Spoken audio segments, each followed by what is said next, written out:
Queda con ustedes el doctor Enrique Anaya, con ustedes para conducir este conversatorio. Muchas gracias, doctor Anaya. Buenas tardes.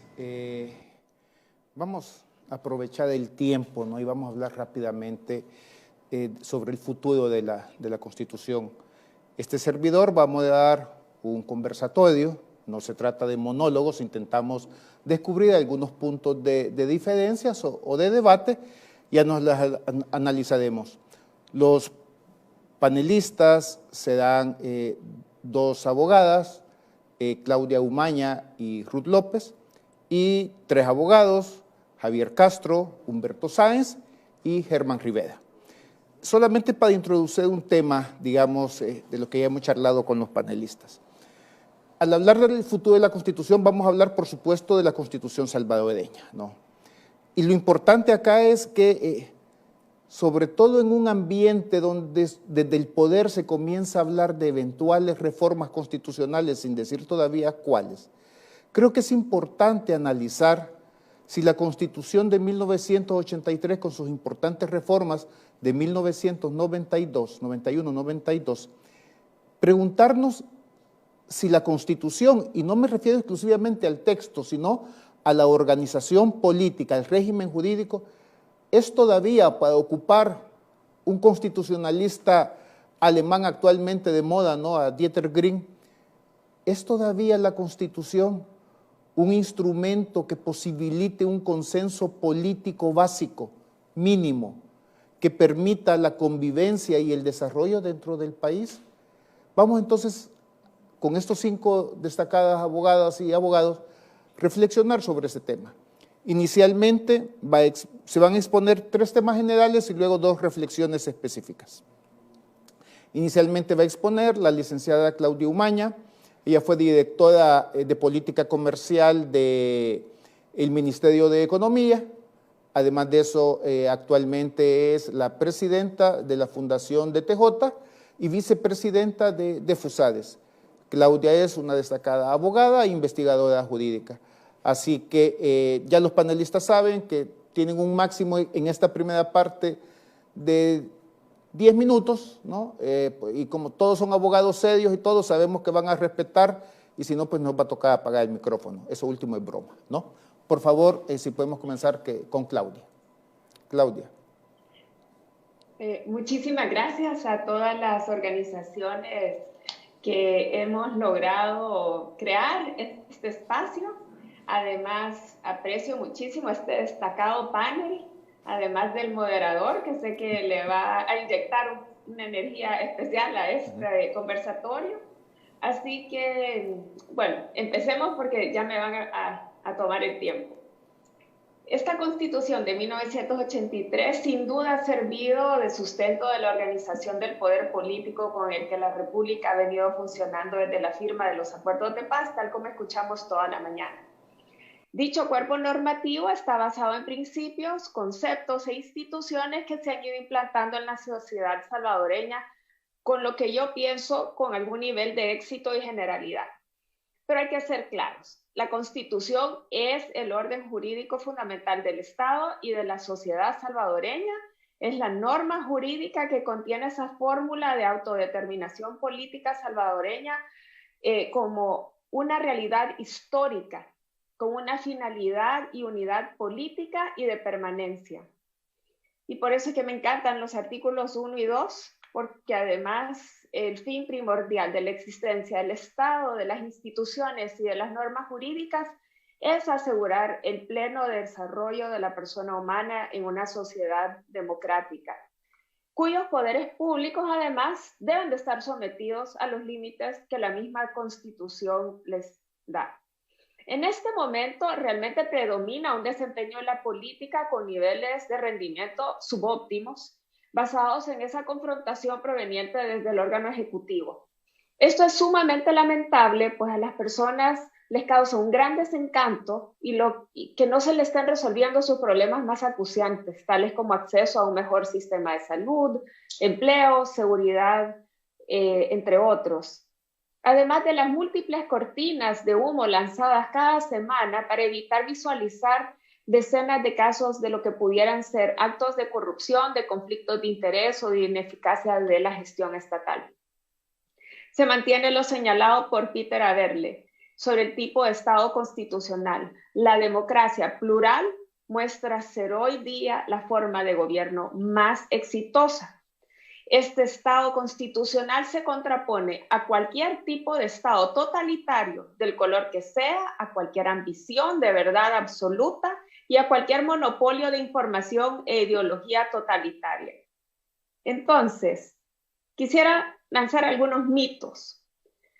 Se ha tratado de mitificar que es que la Constitución ya no funciona, precisamente por la constante inestabilidad de la política salvadoreña, es que se optó por un régimen semirrígido en el que en los últimos años realmente, a mi modo de ver, se ha servido para distensionar la relación entre órganos del Estado.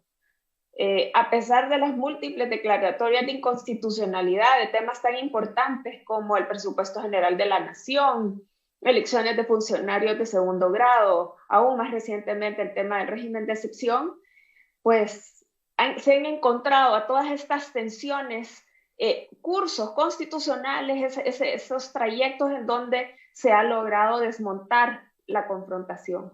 Adicionalmente hay que recordar que el artículo 235 de la Constitución dice que todos los funcionarios civiles o militares están obligados a cumplir y hacer cumplir la Constitución.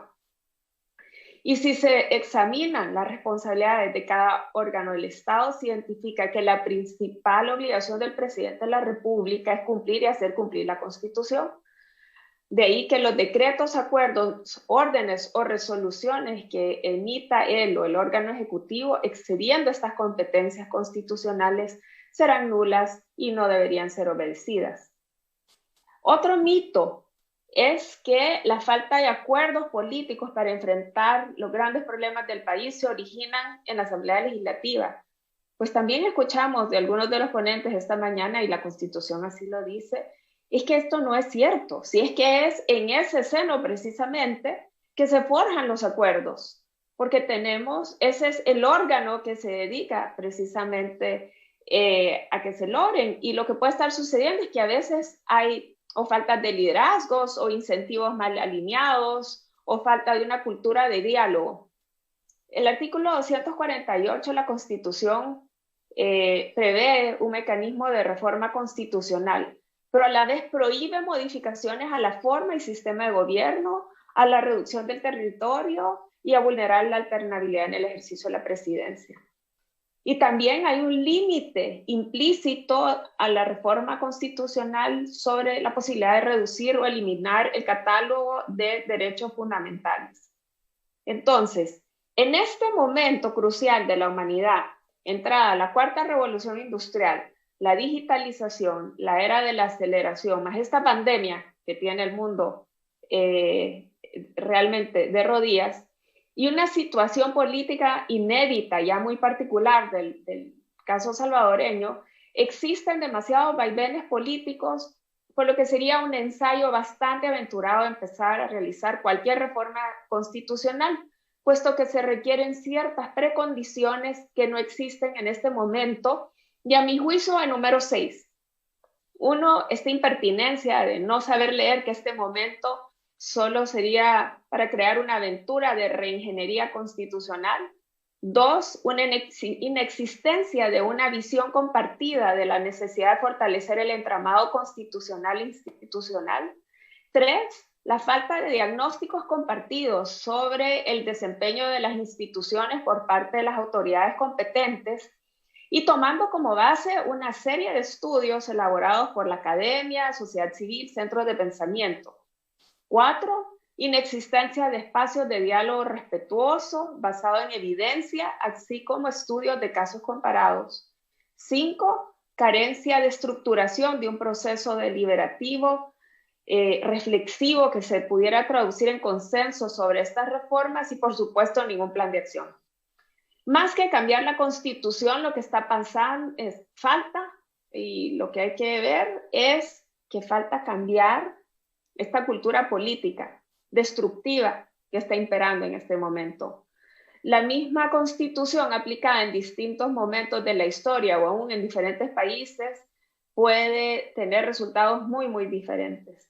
Entonces, la hipótesis que propongo es que no hay una comprensión generalizada de qué es lo que dice nuestra Constitución y que tratar de modificarla por no entenderla sería un desatino y sería una falta histórica, pero además lo que sería más importante es aprender a aplicarla en su texto ya un poco más en la realidad.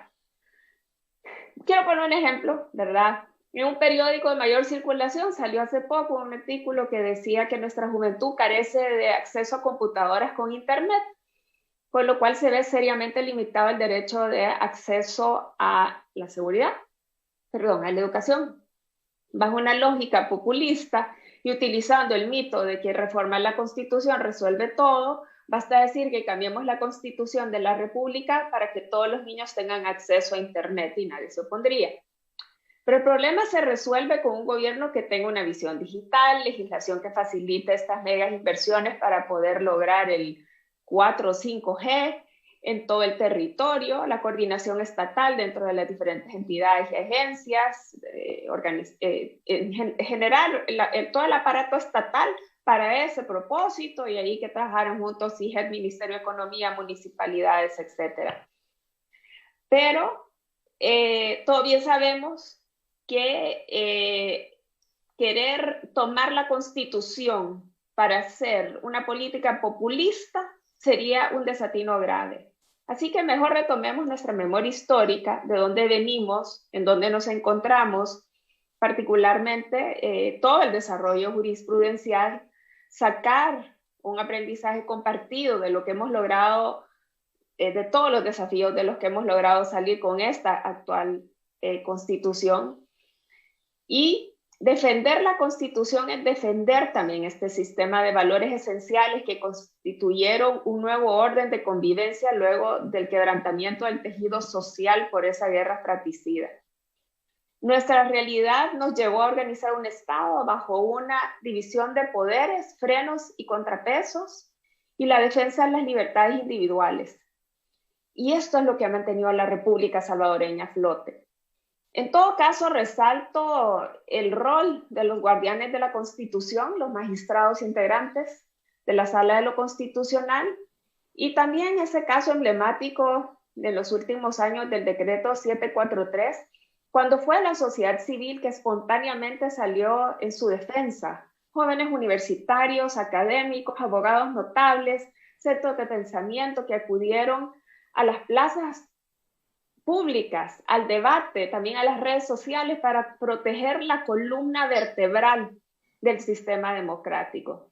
Desde la Fundación de TJ hemos valorado que es necesaria la educación democrática de la población para crear una conciencia informada y crítica.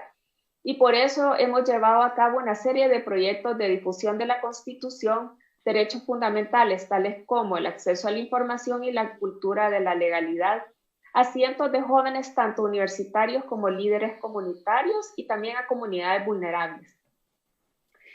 Desde mi punto de vista, esta semirrigidez de nuestra Constitución es una garantía fundamentada en el artículo 248 y ha sido absolutamente estabilizante.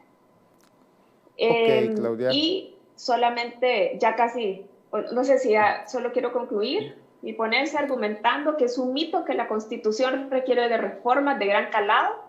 Ya en otros momentos todos hemos hecho alguna propuesta de reforma para las elecciones de segundo grado, favorecer aún más la independencia y profesionalismo de ciertas instituciones de control, pero dadas las circunstancias actuales, creo que los riesgos serían mayores que los beneficios. En palabras del jurista de Vega, la reforma de la Constitución no debe interpretarse como un capricho político, sino como una necesidad jurídica. Y si llegamos a sucumbir a esa tentación, sería como los cantos de sirenas que hablábamos de la Odisea de Homero, que cuando los marinos las escuchaban se dejaban embaucar con sus voces melodiosas, pero al final creo que lo que lograremos hundir son muchos de nuestros derechos fundamentales. Muchas gracias. Gracias, Claudia, muchas gracias. Ahora escucharemos la ponencia de Javier Castro de León. Él es abogado, tiene un máster en Derecho, también tiene un posgrado en Derecho Constitucional en la Universidad de Salamanca y actualmente ocupa la dirección del Departamento de Estudios Legales de FUSADES. Javier, es todo tuyo el micrófono. Muchas gracias, Enrique. En primer lugar, expresar el agradecimiento de estar con tan distinguidos colegas conversando sobre un tema tan relevante para nuestro país. Y justamente relevante porque hay que pensar si todo esto que se ha escuchado de que se necesita una constitución adecuada a los tiempos, sin que nos digan más información, hay que reflexionar si realmente se necesita una nueva constitución en El Salvador. Y también da preocupación, puesto que ya hemos visto cómo estos procesos que se han iniciado en otros países han servido justamente para debilitar o destruir la democracia misma. ¿Y por qué digo la importancia que tiene este tema? Bueno, porque hay que recordar las características de nuestra Constitución y lo que vale. En primer lugar, nuestra ley fundamental, nuestra norma suprema que tiene fuerza normativa y que hay algunas características que no pueden perderse, como por ejemplo el tema de la estabilidad y la permanencia. Y hay un tema que hay que ver con mucho cuidado y es el que no se le debe perder el respeto a la Constitución. Y es por eso que las reformas no pueden verse a la ligera, porque esto es algo que entraña la vida de toda la población, el régimen en el que vivimos, el goce de los derechos fundamentales, etc. Entonces, no hay que entrar en estos procesos de banalización de la reforma constitucional que llevan a perder el respeto a la Constitución misma. Y también hay que tener presente que estas reformas no deben obedecer a motivos o pretensiones coyunturales, como pudieran ser las pretensiones de un grupo determinado en el poder o a los caprichos de los políticos, como decía Claudia anteriormente, que no deben responder a una reforma constitucional o, ya no se diga, tener una nueva constitución, que es un tema sumamente delicado, sino que estos temas deben responder a una necesidad jurídica y desde luego que deben realizarse dentro del marco de la Constitución misma. Tenemos una Constitución que ya casi llega a los 38 años y no es cierto que está obsoleta. O sea, yo estoy convencido que tenemos una buena Constitución que ha sabido irse adaptando a las diferentes circunstancias que ha venido viviendo nuestro país. Ese es un tema muy importante, porque no se puede descalificar solo por el correr del tiempo. Al contrario, podemos ver constituciones de otros países en donde ha funcionado muy bien en cuanto a la aplicación y respeto a la Constitución y tiene mucho más tiempo que el nuestro. Y aquí hay un tema muy importante y es una de las labores que tiene la Constitución misma y es que debe servir como mecanismo de equilibrio entre estabilidad y evolución. Y eso lo dices tú justamente, Enrique, en el artículo académico que has preparado dentro del estudio de teoría de la Constitución. Entonces, la Constitución también tiene ese rol de estabilidad y evolución dentro de los marcos que justamente tiene la Constitución. Y me parece que lo que ha habido aquí en El Salvador no es un problema de Constitución, sino que el tema ha sido de irrespeto a la Constitución y de aplicación, que es un tema totalmente diferente. Y no podemos achacar esos problemas de irrespeto a la Constitución a que el texto constitucional como tal no es el que tiene, no es que no funcione. Y tal vez luego de esta introducción comentar que me parece que a la hora de llevar a cabo y reflexionar sobre si es necesaria una reforma constitucional o ya no se diga una nueva constitución, hay que tener presente al menos 5 aspectos básicos que me parece que uno se los puede replantear en distintas cosas de la vida y es el qué, el por qué, el cómo y el quién y el cuándo.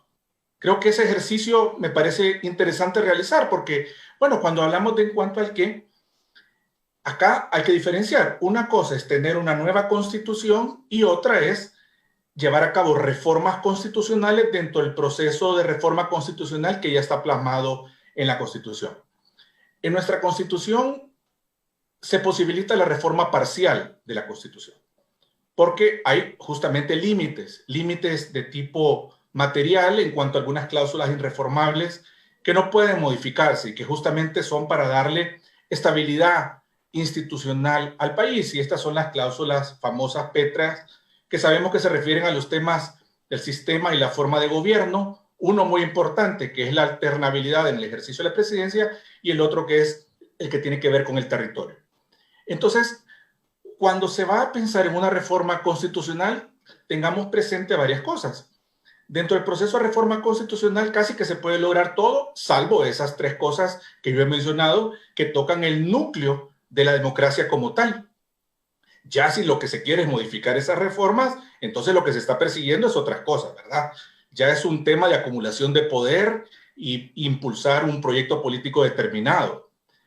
A lo largo del tiempo, y hablando del otro punto, de que pueden haber reformas puntuales, en efecto pueden haber sobre algunos temas, pero aún aquí debe tenerse mucha cautela.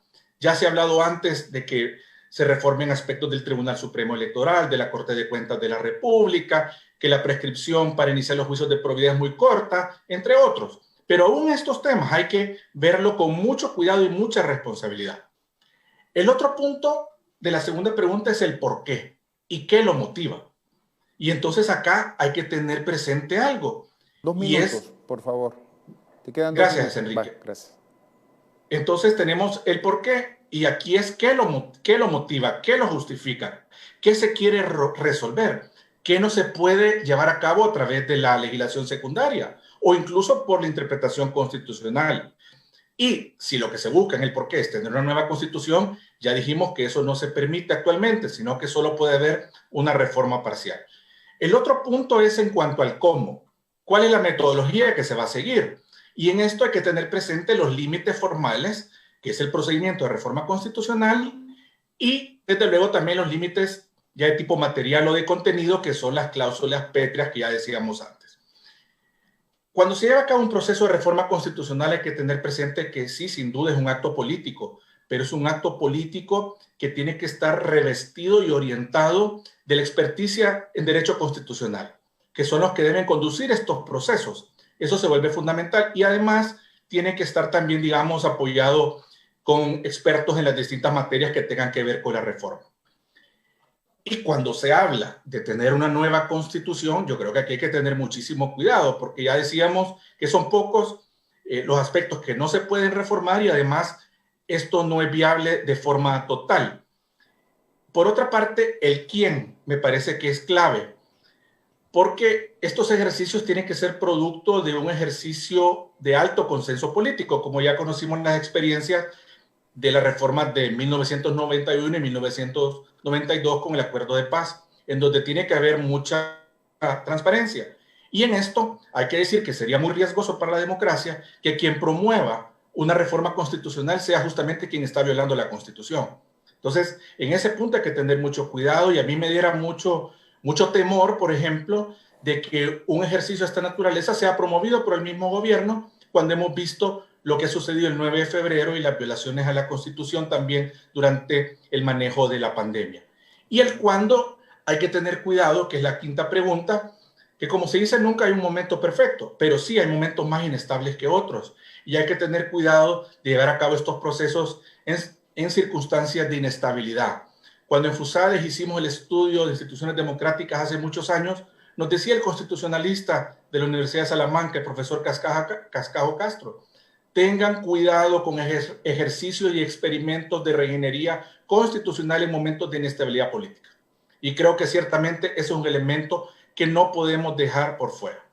Y ya para cerrar, como decía, me parece que tenemos una buena constitución. El problema es el irrespeto. Hay que trabajar en los mecanismos de defensa de la Constitución, acercar más la justicia al ciudadano y desde luego no caer en este juego de banalización de la reforma constitucional.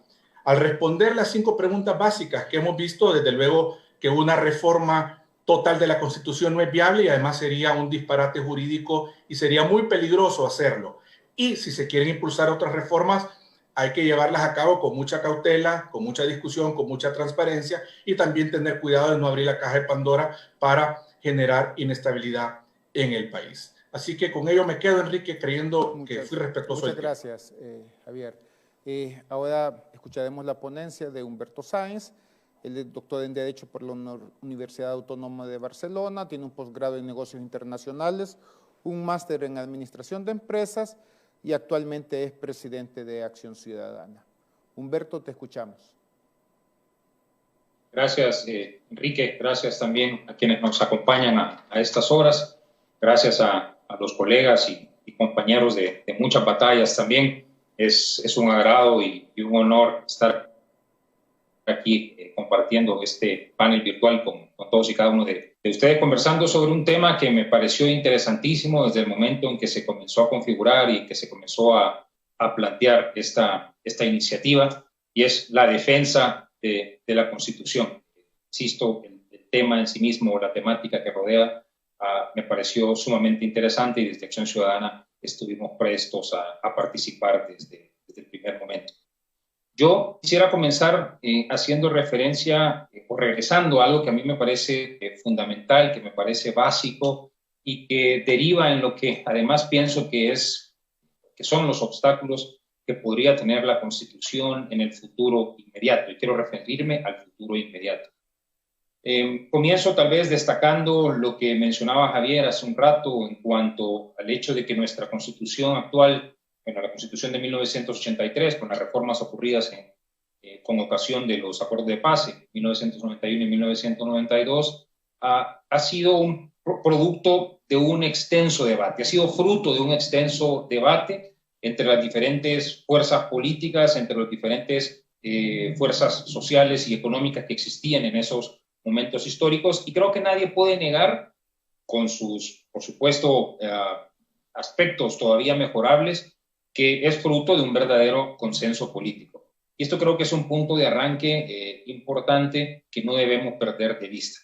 Lo segundo que creo que no debemos perder de vista es el regresar al concepto elemental de la Constitución, porque, insisto, y más adelante me referiré a ello, el principal obstáculo que veo es que la Constitución se siga percibiendo por la ciudadanía como un cuerpo normativo al que solamente y de manera exclusiva se refiere la academia, un cuerpo normativo al que solamente y de manera exclusiva se refiere el gremio de abogados o se refiere la élite académica. Y eso creo que es un desafío importantísimo.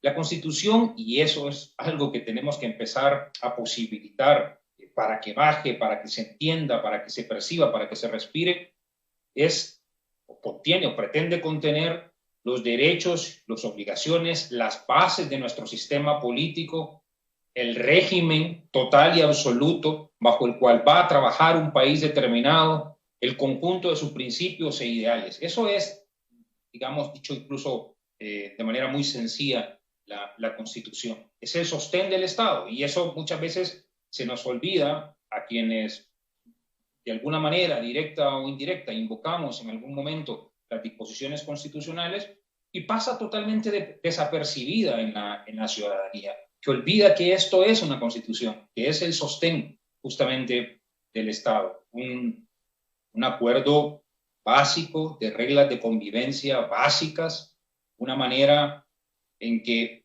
la sociedad en un país, en un Estado determinado, ha identificado que deben ser las reglas de comportamiento mínimas que regirán a esa sociedad un pacto, sin duda político, un pacto social. ¿Qué es lo que hace la Constitución?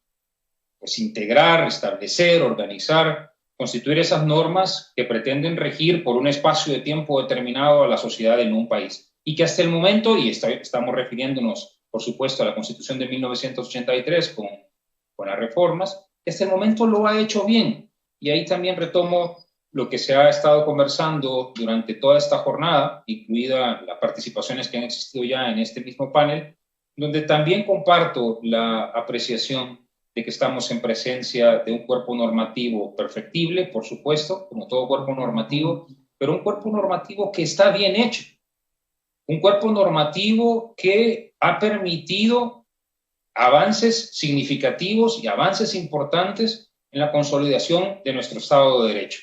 Y es ahí, insisto, donde entonces hago link con los obstáculos que identifico como obstáculos en el futuro inmediato de nuestra Constitución. Una Constitución que está bien hecha, una Constitución que sí es perfectible, pero una Constitución que no requiere en este momento de un proceso que arranque desde cero y que conlleve a la existencia de un nuevo régimen constitucional.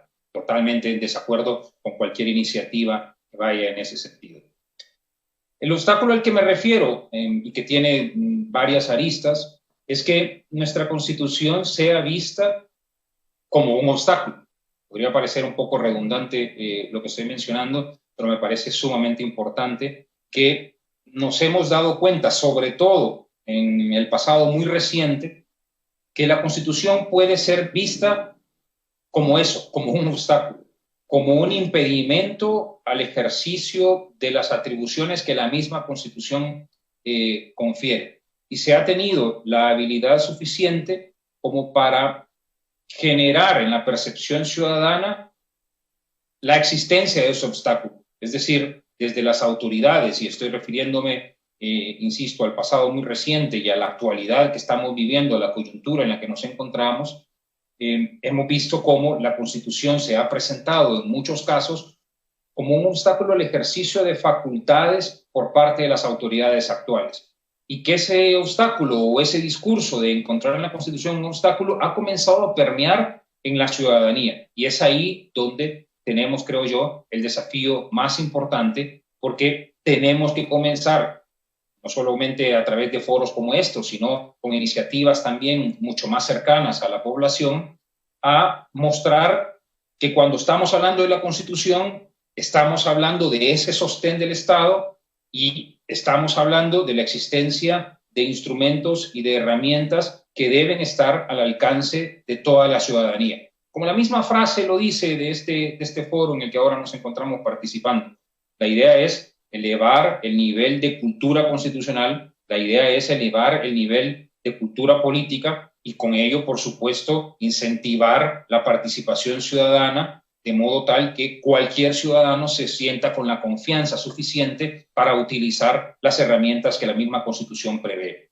Y esa percepción que se ha comenzado a generar de que la Constitución puede ser un obstáculo, puede ser una piedra en el zapato para el ejercicio de ciertas atribuciones, es algo que tenemos que destruir, o más bien construir una percepción distinta y generar la percepción correcta de que la Constitución tiene las herramientas necesarias para que los ciudadanos, en condiciones normales, pero también en condiciones extraordinarias, pueden acudir a esa Constitución respetando las disposiciones constitucionales. La pandemia lo puso muy claro para varios de nosotros.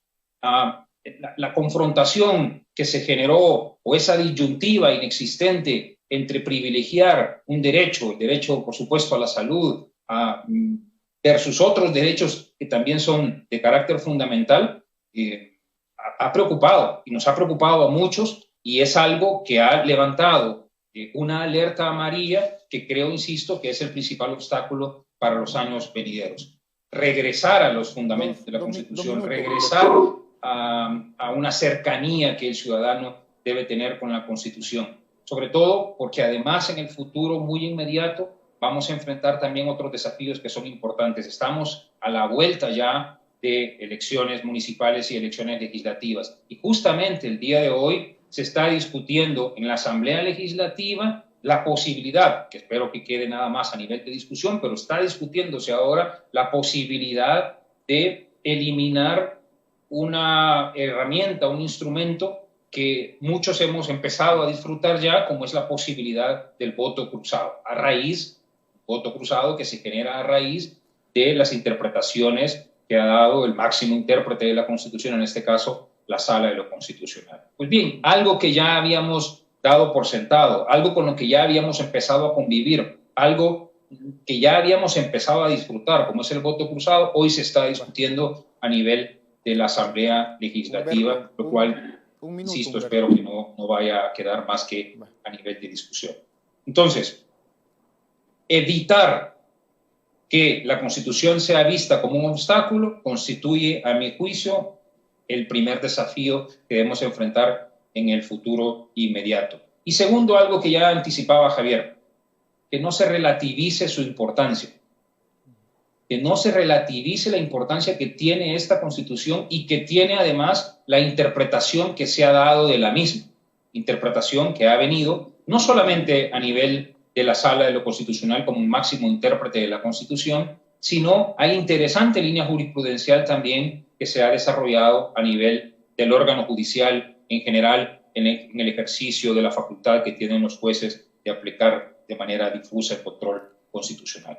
Todo eso creo que hay que acercarlo de manera tal que se entienda que este cuerpo normativo tan importante, que este sostén del Estado, no puede ni debe ser interpretado de manera literal, sino que existen formas ya explicadas por estos tribunales en que esto puede hacerse. Con la particularidad de que creo que esa línea jurisprudencial debe comenzar a acercarse a la ciudadanía y que sin llegar a volver ordinaria la forma de explicar las sentencias a la ciudadanía, como lo hemos visto en 2 o 3 sentencias muy recientes de la Sala de lo Constitucional, en que ha tenido hasta que graficar sus decisiones, sin que lleguemos a ese extremo de darle esa carga adicional a la Sala de lo Constitucional, de que tenga que ser tan didáctica en sus decisiones, pues lo haga de una manera tal que el ciudadano comience a entender de mejor forma qué es lo que dice la Constitución, cómo están siendo interpretadas las disposiciones constitucionales y cuál es la manera de proteger sus derechos fundamentales. Concluyo simplemente diciendo que mi idea, el mensaje que quiero transmitir es que la Constitución debe ponerse al alcance de todos los ciudadanos y que la jurisprudencia emanada de la interpretación constitucional debe ponerse al alcance de todos los ciudadanos, para que entonces los ciudadanos sepan cómo defender su Constitución. Yo con eso cierro, Enrique. Muchas gracias. Gracias, Humberto. Vamos a escuchar ahora la ponencia de Ruth López. Ella es abogada constitucionalista, tiene un máster en Derecho Electoral en la Universidad de Valencia y un máster en Derecho Societario de la Universidad de La Habana y es directora propietaria de la Superintendencia de Competencia. Así que vamos a escuchar la ponencia de Ruth. Por favor, Ruth.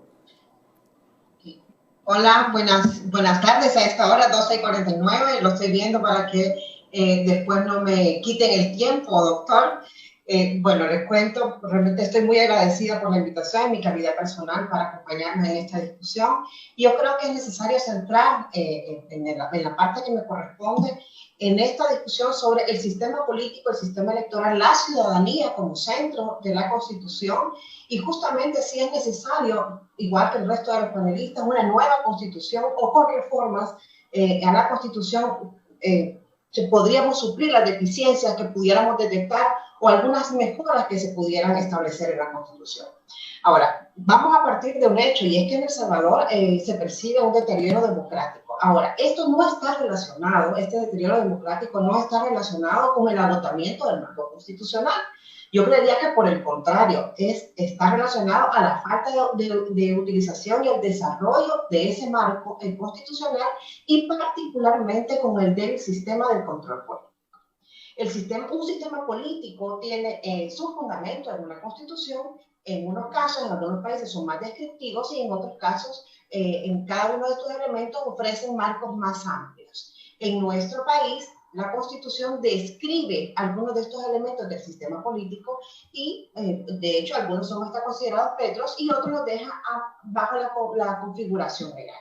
Es decir, por ejemplo, si nosotros hablamos de la forma de gobierno, tenemos un sistema presidencialista desde 1841, pero que teniendo en cuenta los precedentes, los antecedentes autoritarios, se le dieron a la Asamblea Legislativa con la Constitución del 83 un control importante sobre los actos del presidente. Y esto fue nuevamente ratificado por los acuerdos de paz.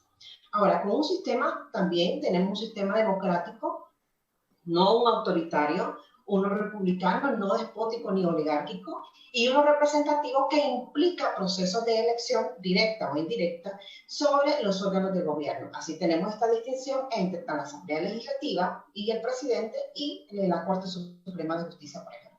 Esta descripción está contenida justamente en el artículo 85 de nuestra Constitución, y aquí me permito pasar entonces al siguiente elemento, que es el sistema de partidos. Sistema de partidos que nuestra Constitución define como un sistema además plural, con un formato multipartidista. Esto ya es del desarrollo del diseño legal, y que está establecido también en nuestra Constitución en el artículo 85, inciso segundo.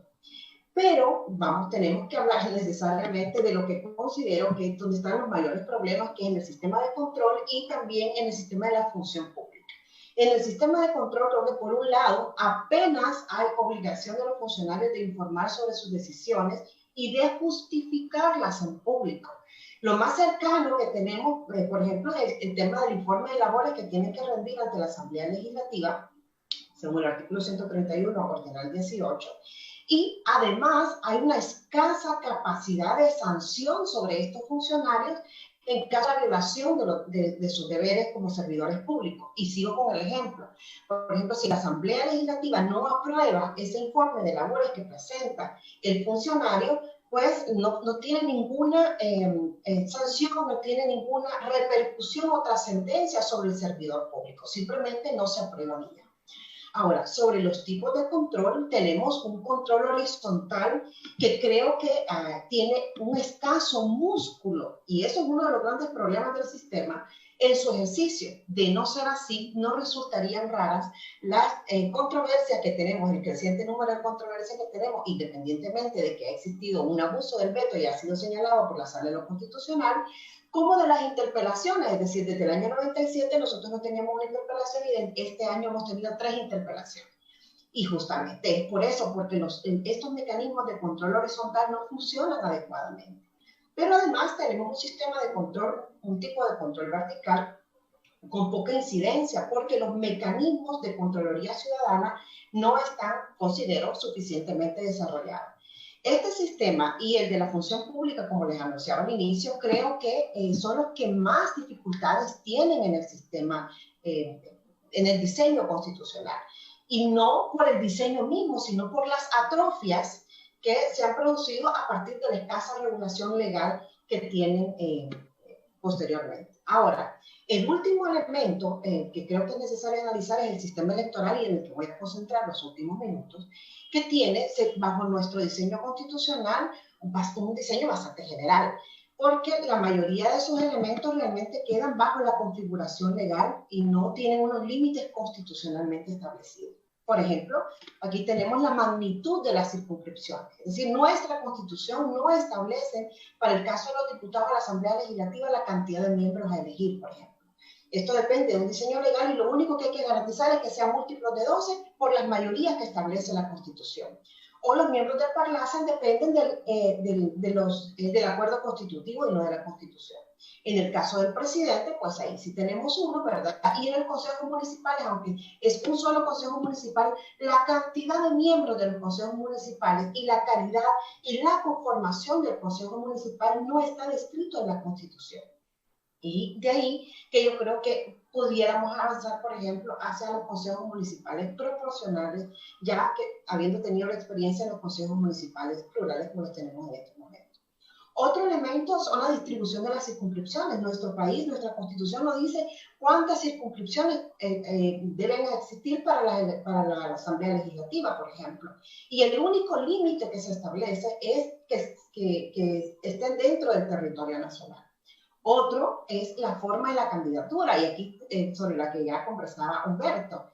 Las listas, los tipos de listas, han sido un elemento de desarrollo jurisprudencial que yo creería que no se van a cambiar de manera inmediata. Creo que esto es un tema en el que la Asamblea no va a entrar, y que justamente tienen un desarrollo a partir de una particular concepción sobre la plena capacidad de adopción que tenía la Sala de lo Constitucional anterior. Ahora, sobre el voto único como opción múltiple, que es todo yo creo que solo este tema merece un conversatorio aparte, y su fundamento constitucional, y la fórmula electoral, las barreras y los umbrales tampoco son parte del diseño constitucional. Es decir, esto ha tenido por desarrollo justamente la regulación emitida por la Asamblea Legislativa. Entonces, dicho esto, de manera general, en esa caracterización rápida, creo que es procedente revisar la agenda de reformas y de por qué nos quejamos de que el sistema, unos dicen que el sistema está agotado, otros de que debe reformarse. Entonces, yo creo que es necesario ver esta agenda de reformas que por más de 25 años se ha venido discutiendo y que lamentablemente también los partidos políticos no han asumido como parte de su intermediación con las peticiones, con las solicitudes ciudadanas. Y ha sido a partir de reformas de la Sala Constitucional, de resoluciones de la Sala Constitucional, que se ha reformado el sistema electoral en este caso. Entonces voy a hacer referencia solo a aquellos aspectos que no permiten, o que yo considero que no permiten un verdadero desarrollo al diseño constitucional, y es decir, cómo la normativa secundaria se ha vuelto un obstáculo. Ahí sí, no la Constitución un obstáculo, sino la normativa secundaria se ha vuelto un obstáculo para darle vida a la Constitución como pacto social. Ruth, tres minutos, ¿sí? Ruth. 3 minutos. Okay. En primer lugar, la separación de funciones administrativas y jurisdiccionales del Tribunal Supremo Electoral, que yo creo que no requiere una reforma constitucional si se establecen estructuras administrativas internas, y por supuesto esto supone un desprendimiento del Tribunal Supremo Electoral de los partidos políticos, porque el problema fundamental no está en la institución, sino en la forma de elección de aquellos funcionarios que asumen el rol de magistrados dentro del Tribunal Supremo Electoral. Y aquí sí creo que esto merece una reforma constitucional relacionada, uno, a garantizar la independencia del Tribunal Supremo Electoral para tener un presupuesto, una partida presupuestaria dedicada y una cuantía, así como lo tiene la Corte Suprema de Justicia, y que le asegure los recursos suficientes, y también la iniciativa de ley por parte del Tribunal Supremo Electoral sobre temas electorales. Creo que esto amerita una reforma, es decir, aquí tenemos un punto de perfeccionamiento del sistema. También tenemos la construcción y consolidación del vínculo representante-representado, que tiene que mejorar, porque las listas abiertas no garantizan esto. Lo que las listas abiertas desafortunadamente introdujeron o exacerbaron un tema que tenemos que abordar en algún momento, y es el tema de la personalización de la política con las implicaciones que esto tiene. Pero sí es necesario mejorar la calidad de la representación, y esto pasa también por mejorar los mecanismos de rendición de cuentas de los funcionarios electos. Pero además también tenemos, aquí hay que hacer también, no hay que ser ilusos, y hay que mejorar mecanismos que están destinados a partir del artículo 210 de la Constitución sobre la deuda política.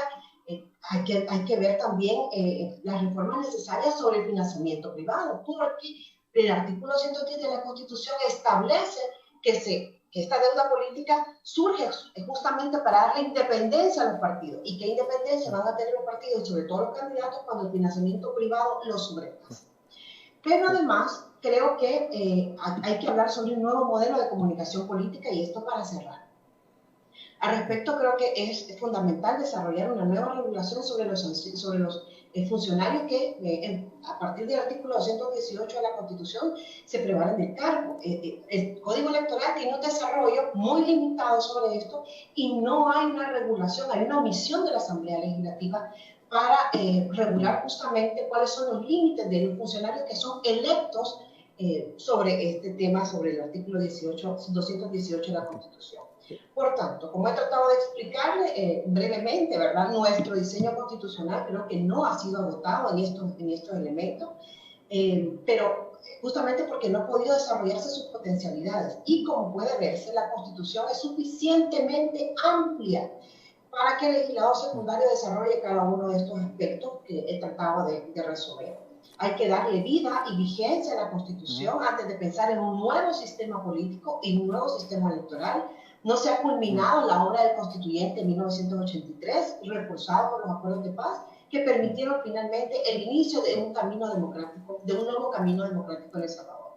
El camino entonces no es, para nada, desde mi perspectiva, crear otro pacto social por capricho, como decía Claudia, o por falsas percepciones de que el sistema está agotado. En la búsqueda, desafortunadamente, de la concentración del poder, sino de dotar de contenido los preceptos constitucionales que sirven de norte para la construcción y mejora progresiva de nuestro sistema político y electoral, a fin de permitir dotar de mayor legitimidad a los representantes. Gracias, muchas gracias, Ruth. Muy interesante. Vamos a escuchar ahora la ponencia de Germán Germán Rivera es doctor en Derecho por la Universidad Autónoma de Barcelona, laboró como secretario de Actuaciones y letrado de la Sala de lo Constitucional, es profesor de Derecho Constitucional y Procesal Constitucional en varias universidades y actualmente es presidente del Centro de Estudios Jurídicos. Así que pues te dejo la palabra, Germán. Hola amigos, un gusto saludarlos, un gusto poder compartir una temática tan importante para el país, para nosotros los ciudadanos y desde luego ver en qué podemos colaborar también en ir avanzando en este estudio de la Constitución. Voy a brevemente hacer una explicación de mi ponencia, me voy a referir un poco a la defensa del ciudadano a través de la justicia constitucional. Voy a enfocarme en primer lugar al origen de la Sala de lo Constitucional debido a las acotaciones que hizo el ex diputado constituyente hoy por la mañana, el señor Hugo Barrera. Me parece oportuno sentar alguna postura respecto de lo que él planteaba en relación a la Sala y la Corte en pleno. Me voy a referir a la Sala de lo Constitucional propiamente y en los procesos constitucionales y voy a hacer un cierre con algunas consideraciones. Vamos a hablar primero del origen de la Sala. A ver, si uno observa el estudio de la Comisión sobre el proyecto de Constitución de 1983, uno va a encontrar un acotamiento muy preciso. La idea era crear un ente especializado en materia constitucional. Y si nosotros recordamos, anteriormente la Corte en pleno tenía la competencia de conocer de la inconstitucionalidad del habeas corpus, que incluso también lo conocían en materia ordinaria porque estaba regulado como un proceso, como un recurso, corrijo, en el Código Procesal Penal del 73.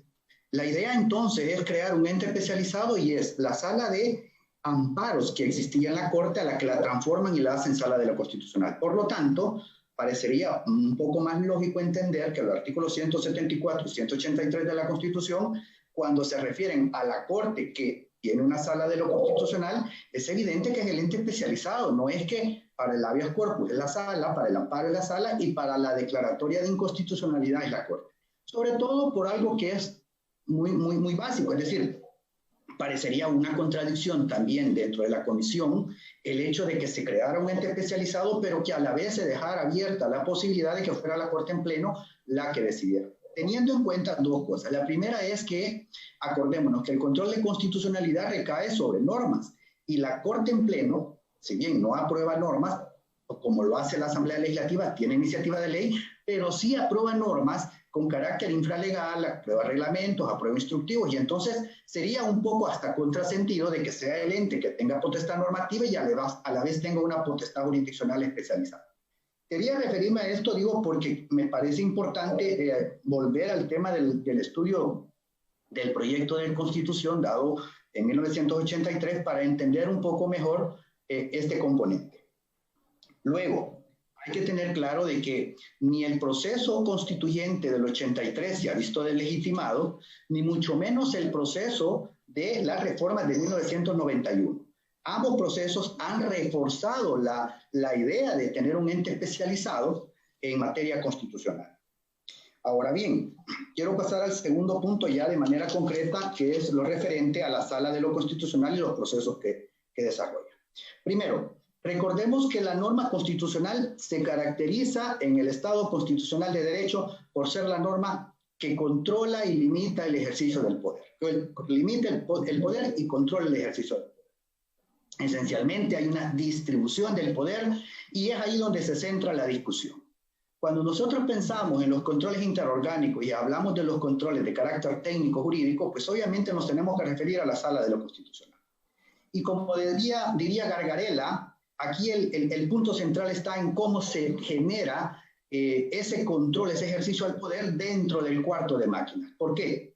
Porque si nosotros entendemos la configuración de un sistema de control de constitucionalidad como el que nosotros hemos diseñado a partir de la Sala de lo Constitucional, es porque estamos pensando en un ente que de alguna manera ve el poder desde la perspectiva técnica. Posiblemente tengamos discrepancias con el tema de los efectos, pero el proceso a través del cual se desarrolla, los mecanismos con los cuales se crea, están dados dentro de una área de contexto procesal. Hay que cumplir una serie de requisitos para poder entrar a conocer y resolver al respecto.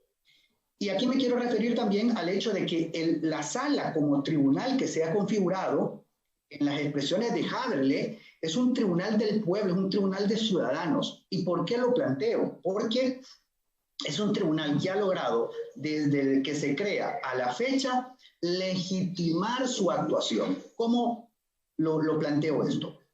Para entender que la Sala de lo Constitucional ha ido en ascenso en la legitimación de su poder, no es solamente por el hecho de que se apegue a la Constitución o a la ley, es que además ha venido teniendo el respaldo y el reconocimiento de los posibles afectados o aquellos que de alguna manera ven en la justicia constitucional el último mecanismo para proteger su esfera de derechos o incluso la de la misma Constitución.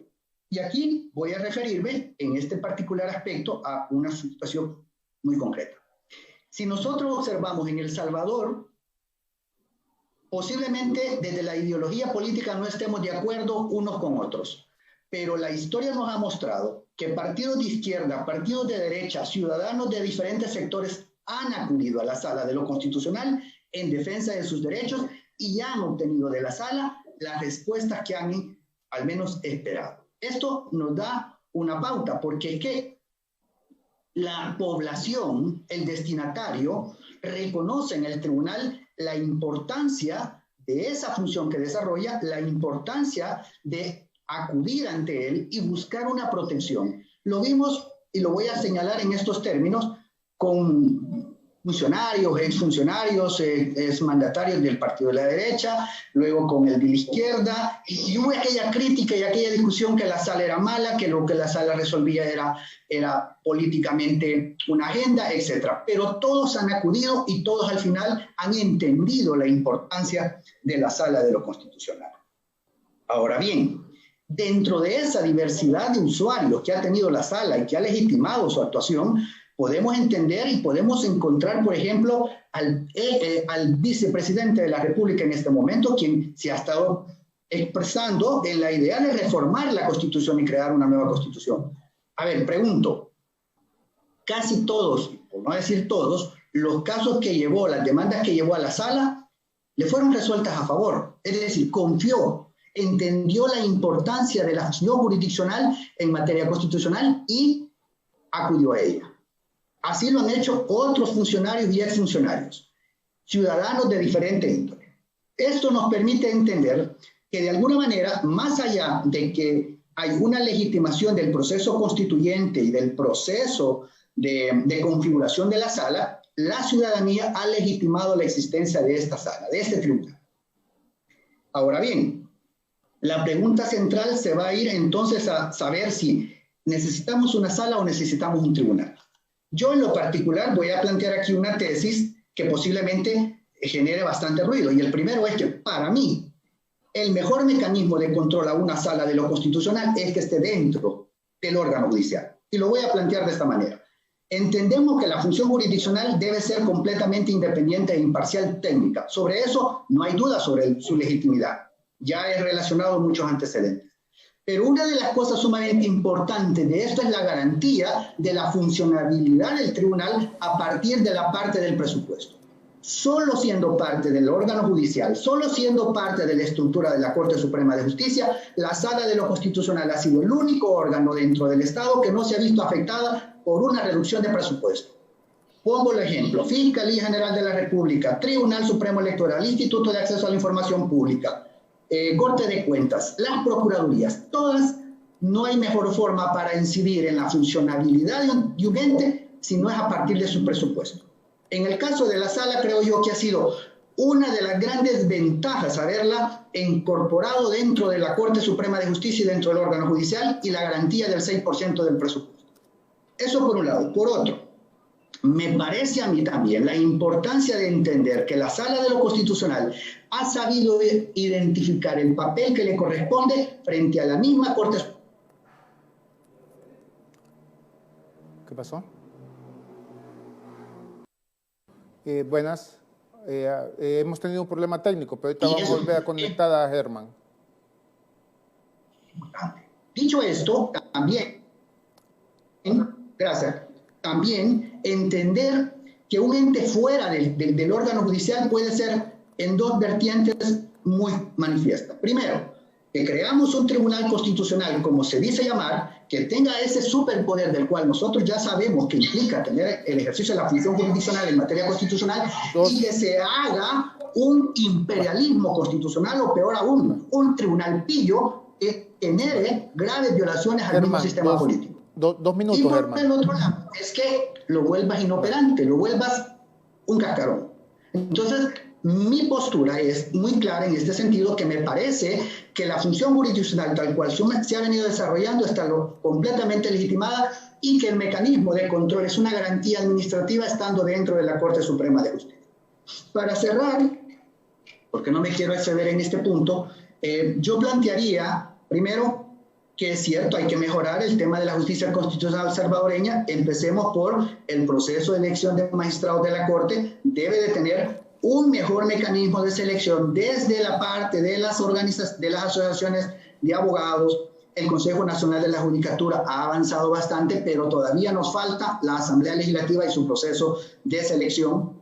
Nos está debiendo ese adecuado baremo de selección de candidatos con verdadera idoneidad, porque la independencia de un tribunal no se mide a partir de si está dentro o está fuera, se mide a partir del funcionario. El funcionario es el que da la independencia al tribunal. Si el funcionario no tiene la capacidad de independencia, por más que esté dentro o esté fuera, no funciona.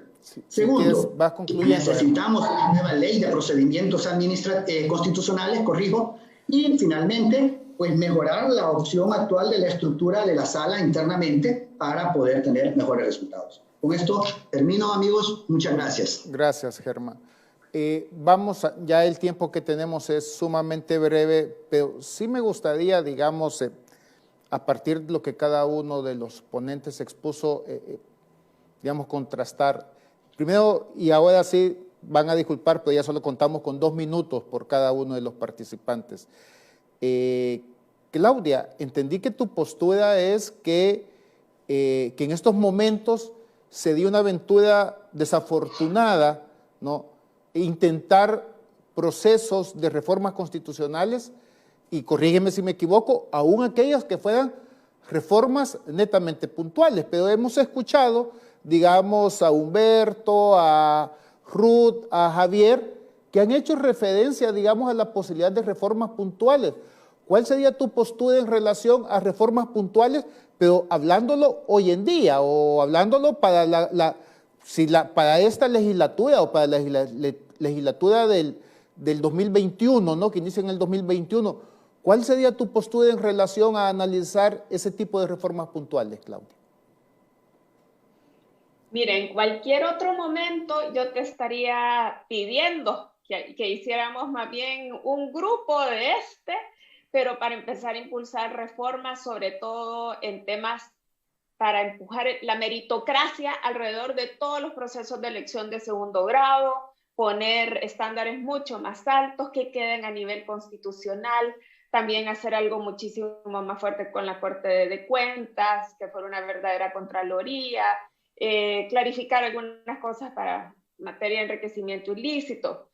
Pero ahorita, en este momento, digo, estaríamos por hacer reformas de mejora, estaríamos con la posibilidad de darle yo diría, un golpe de muerte a nuestra Constitución. Porque el tipo de discusiones que se están teniendo en la Asamblea Legislativa en este momento no son demasiado confrontativas y no están basadas en evidencia. Y entonces yo lamento, porque siempre hay oportunidades con los cambios que se presentan a causa de las elecciones. Pero en este tema, en este momento, creo que las pasiones están muy altas, el alto nivel de popularidad del presidente, en donde él ha sido un líder que en el lugar de unir está dividiendo y sobre todo traduce los mensajes complejos a caricaturizaciones, ni hablar de lo que podría pasar en una discusión ya política en estos momentos de transiciones. Y sería un legado nefasto que dejarían estos diputados, que claro, por eso es que mi intervención final fue alrededor de igual de Homero. Si es que te lo empacan tan bonito que luego caes en la tentación de que sí, esto va a ser para perfeccionar el sistema, pero en este momento sí sería muy desafortunado, un desatino y una cierta inocencia de lo que el proceso nos llevaría. Gracias. Y además aprecio, porque esta es mi última intervención, de haber sido parte de este panel y también que hayan puesto a mujeres en el panel. Así que ahí me uno también con Ruth, que hubieran hombres y mujeres. Lo aprecio muchísimo. Gracias. Por supuesto, jamás sin mujeres, ¿no? Nunca más sin mujeres. Precisamente, Ruth, digamos, tú mencionaste estas deficiencias y estas atrofías que se presentan sobre todo en los sistemas de control y hiciste mucho énfasis en el tema y de temas electorales, inclusive hablaste de una agenda de reformas electorales, pero me pregunto, todo ese tipo de reformas, de cambios, de mejora del sistema, ¿necesitamos reformas constitucionales o bastará con un mejor diseño, digamos, de todas las leyes que rigen el sistema? No creo que el Código Electoral, creo que es el código más reformado en el país, ¿no? De tener un buen código electoral, una buena ley de partidos, tal. ¿Necesitamos reformas constitucionales, Ruth? ¿O crees que un buen régimen legal secundario podría superar estas deficiencias o estos problemas que afronta el sistema de representación política en el país?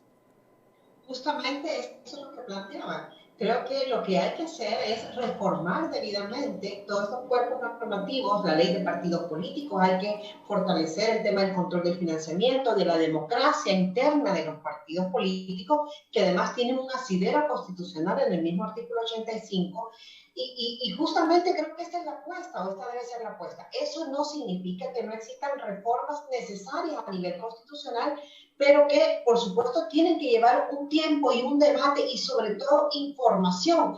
¿A qué me refiero concretamente? Que ya las expuse. Uno, el tema de tener un presupuesto propio. El Tribunal Supremo Electoral, al igual que la Corte Suprema de Justicia, debe tener un presupuesto, si no, no vamos a hablar nunca de independencia del Tribunal Supremo Electoral. Pero además, asegurar mecanismos de elección de los funcionarios justamente electos. Esto no está relacionado al diseño constitucional, así lo proponen los partidos, así no lo proponen los partidos, etcétera, porque mucho depende de la calidad del funcionario y de cómo asuma esa función pública a la que ha sido delegado, ¿no? Que se le ha sido delegado. Entonces, creo que realmente una reforma constitucional, al menos en estos temas, yo no la veo ni en el mediano plazo. Sí creo que deben haber reformas profundas legales sobre estos puntos que se han señalado, incluso sobre el tema de la paridad, por ejemplo. El tema de la participación de la mujer, esto no es un tema constitucional, incluso creería yo que podría ser controlado constitucionalmente la cuota del 30% que está actualmente vigente. ¿Por qué? Porque no garantiza la igualdad, la participación igual y además las condiciones de equidad en los procesos electorales. Así que yo creería, justamente ese es el punto, ¿no? Creo que hay que apostar en las reformas legales que robustezcan el sistema. Tanto el sistema de control, que es una parte del sistema político, y el sistema electoral, también el sistema de partidos. Okay. Y muchísimas gracias por la invitación. No, por favor, muchísimas gracias por tu participación, Ruth. Germán, digamos, y esto está relacionado con lo que hablaron, y digamos, tanto Humberto como Javier, pero tú, como te hiciste referencia específica a la Sala de lo Constitucional e insististe, anoté que creo que lo dijiste 4 o 5 veces, que la población, que la ciudadanía, dijiste, ha acudido, ha legitimado el ejercicio de la Sala de lo Constitucional. Hiciste énfasis en el sentido que funcionarios públicos, políticos han acudido a la sala y que han recibido respuesta de la sala. Pero desde una perspectiva netamente personalista, Javier, digamos, desde la justicia constitucional de la persona, ¿podemos decir que la Sala de lo Constitucional también está legitimada en su funcionamiento en la protección de los derechos fundamentales? ¿Funciona en el país realmente los procesos de amparos que pueden llegar a tardar hasta más de 10 años? ¿Funciona en el país el proceso de habeas corpus que puede tardar meses con personas detenidas ilegalmente?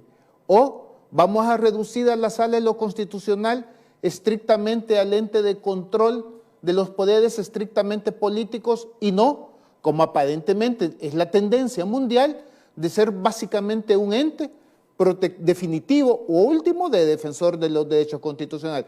¿Cuál es tu opinión sobre cuál es el rol de la Sala en la efectividad del funcionamiento de la protección de los derechos fundamentales de las personas, Germán? Gracias. No, definitivamente entiendo la necesidad, y por eso yo planteaba, es que tenemos que trabajar todavía para mejorar la eficacia de la justicia constitucional en El Salvador, y particularmente con la defensa y protección de los derechos. Es necesario, primero, cambiar procesalmente el régimen que se tiene, hay que mejorar eso. Es necesario también entender que el tribunal tiene un papel importantísimo para el ciudadano, para las personas, y esto implica que los procesos constitucionales deben ser más expeditos, deben ser rápidos. No es convertir a la Sala de lo Constitucional nada más en el protector del orden político, es decir, esto tiene que ver con la función de él, pero no es eso lo principal. Y la otra cuestión es importante, por eso señalaba, el proceso de integración de los tribunales, llámese de la Sala de lo Constitucional o llámese del resto de magistrados, en la idoneidad de los funcionarios, en el compromiso que tengan respecto de la defensa de los derechos, en la capacidad y especialización de la materia constitucional. Eso es importantísimo porque, a ver, un tribunal, una Sala de lo Constitucional no está para que la gente llegue a aprender. Eso que quede claro. Deben ser personas ya con un perfil completamente profesional, académico, que tengan claro qué es el papel y cuál es la función principal de una Sala de lo Constitucional, y eso tiene que ver con el proceso de elección de los magistrados de este tribunal. Creo... Sí, perdón. No sé si te respondo o... No, sí me respondiste. No, aunque, bueno, no, sí. Pero en estos momentos, históricamente, digamos, y por ejemplo en la crisis de la pandemia, ¿tú crees que la Sala ha estado está legitimada en la protección de los derechos fundamentales? A ver, en la crisis de la pandemia, la Sala, al igual que los demás entes, si uno hace una ponderación, resultó con una legitimación posible media alta, no alta, pero hay que reconocer también la labor que ha hecho en de alguna manera controlar los excesos del poder. Me falta dar seguimiento al cumplimiento de lo que resuelve, desde luego, mayor énfasis en eso. Y desde luego uno valora y dice, bueno, ¿por qué esto no se resolvió antes? También, yo por eso planteo, es necesario que el ciudadano exija mayor eficacia de la función de la justicia constitucional. Es cierto, le hemos venido legitimando, pero es que no le hemos dado un cheque en blanco ni le hemos dado la estrellita de que se ganó el premio. Es que esto se perfecciona día a día. Y gran labor de eso es esto que estamos haciendo, que los ciudadanos acudan, que cada vez exijan más de un tribunal y que cada vez presionen porque haya estas soluciones más rápidas. Esa es parte también de la madurez del tribunal, de la experiencia que va adquiriendo y de la protección que esperamos de él. Para terminar, voy a preguntar, digamos, hacer la misma pregunta tanto a Javier como a Humberto, porque ambos se refirieron pues como a reformas puntuales sin pronunciarse, digamos, sobre la oportunidad histórica de este momento, ¿no? Aprovechando lo que se habló por parte del diputado Vargas, ¿no?, del ron de reformas, ¿no?, constitucionales, ¿cuál es su opinión, tanto Javier como Humberto? Si quiere contestas tú primero, Javier, sobre la coyuntura actual para promover reformas constitucionales, así sean puntuales, digamos, Tribunal Supremo Electoral, Corte de Cuentas. ¿Crees, Javier y Humberto, que es esta coyuntura histórica un momento adecuado para abordar este tema, estos aspectos de reformas constitucionales puntuales? Javier. Muchas gracias, Enrique. Fíjate que muchos de estos temas, en efecto, se han venido manifestando desde hace muchísimos años. La reforma en la Corte de Cuentas, la reforma en el Tribunal Supremo Electoral, entre otros. O sea, Han habido diversos estudios con planteamientos, se han llevado propuestas a la Asamblea Legislativa a lo largo del tiempo, etcétera, porque en efecto son reformas que se necesitan en el país para fortalecer los mecanismos de control, etcétera. No obstante, yo sí coincido que en estos momentos hay una gran inestabilidad política. Hay una gran inestabilidad y no hay espacios de diálogo, y creo que uno de los elementos que debe existir para que pueda haber una reforma constitucional adecuada y no entrar en la banalización y en un proceso que carezca del diálogo suficiente, que carezca de la transparencia y que carezca de la orientación también de los mejores constitucionalistas y conocedores de la materia, por ejemplo, electoral. Javier, entonces, en ese punto... Sí, pero, pero te pregunto, dado que estás haciendo ese punto, pero hay que tomar en cuenta, Javier, digamos que esas condiciones para unas reformas, al fin y al cabo las reformas constitucionales casi siempre se hacen en épocas de crisis, ¿no? Veamos las reformas constitucionales 91-92, digamos, es el momento para poder generar la paz, ¿no? De ahí tenemos una serie de constituciones que son meramente, de reformas, perdón, que son solamente cosméticas, pero si revisamos la historia en el mundo, ¿no? Las reformas constitucionales en mucho son precisamente momentos de crisis, ¿no? Es decir, vemos España estableció el techo presupuestario precisamente durante la crisis 2008 para poner, digamos, para poner el caso icónico de los Estados Unidos, ¿no? La gran reforma de la igualdad de la reforma Lincoln es después de la terrible guerra civil estadounidense. ¿Cuándo entonces va a ser el momento para poder analizar esta reforma, Javier? Bueno, Enrique, creo que tú has tocado un elemento y es el tema de que surgen cuando en efecto hay situaciones complicadas y complejas. Pero hay un elemento que no puede faltar, Enrique, porque ya decía que estas discusiones se han tenido a lo largo del tiempo, desde hace mucho tiempo aquí en el país.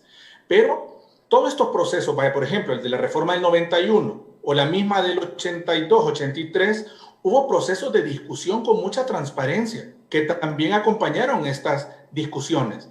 Y en ese sentido, me parece que si no hay condiciones para que exista una discusión transparente, orientación técnica y lo que hemos manifestado de esas características que deben llevar estos procesos de discusión, sí creo que fuera un error. Ahora, si se dieran todas esas condiciones, es un proceso participativo, transparente, etcétera, guiados por los mejores constitucionalistas del país, la academia, etcétera, creo que se puede valorar. Pero si no está eso, creo que sí sería muy arriesgado hacerlo, Enrique. Humberto, para terminar, la misma pregunta, sí. ¿cuál es ¿cuál es tu postura sobre la coyuntura y en la posibilidad de establecer reformas constitucionales, así sean puntuales? Sí, yo entiendo perfectamente y comparto, de hecho, las preocupaciones que externan Claudia y Javier, y comparto la apreciación de que en el momento actual el nivel de debate político, la capacidad de diálogo es casi inexistente. Lo vimos hace unas semanas durante la discusión de la ley que intentó en algún momento regular los efectos de la pandemia, o bueno, las medidas a adoptarse en el contexto de la pandemia, y fue verdaderamente lamentable el nivel que ahí pudimos evidenciar. No obstante, eso que lo comparto, sí creo que hay cierto tipo de modificaciones, cierto tipo de reformas que, como también apuntaba Javier hace un momento, hay un consenso generalizado de su necesidad, y no es un consenso de hace unos meses, hay un consenso desde hace mucho tiempo de que hay cierto tipo de reformas que se necesitan y que son sencillas y que no requieren mayor debate y que no requieren de ese ejercicio que creo que en la actual conformación legislativa no nos llevaría mucho. Esta es una conformación legislativa extraña, es una conformación legislativa que no genera confianza, y lo digo de manera general, con muy pocas contadas excepciones. Pero hay, digo, reformas muy puntuales como el tema del corte de cuentas y la necesidad de incrementar, de estandarizar los porcentajes de votación, que no requiere de mayor debate, que no requiere de mayor diálogo y que es muy sencillo, simple y sencillamente estandarizar el porcentaje de votación requerido para la elección de magistrados de corte de cuenta. O lo que mencionaba Germán también hace un momento, en relación a la independencia de ciertas instituciones y concretamente la independencia que tendría la Fiscalía General de la República con una asignación presupuestaria que no estuviera dependiendo de los vaivenes políticos y que no estuviera dependiendo del estado de ánimo del presidente de la República y que, por lo tanto, también esto es algo que se ha planteado desde hace mucho tiempo, se fijara ya de manera específica en la Constitución, como se ha hecho con la Corte Suprema de Justicia, que ha posibilitado su independencia, el porcentaje requerido para el funcionamiento adecuado de la Fiscalía General de la República. La independencia presupuestaria es algo que lo hemos dicho desde hace mucho tiempo.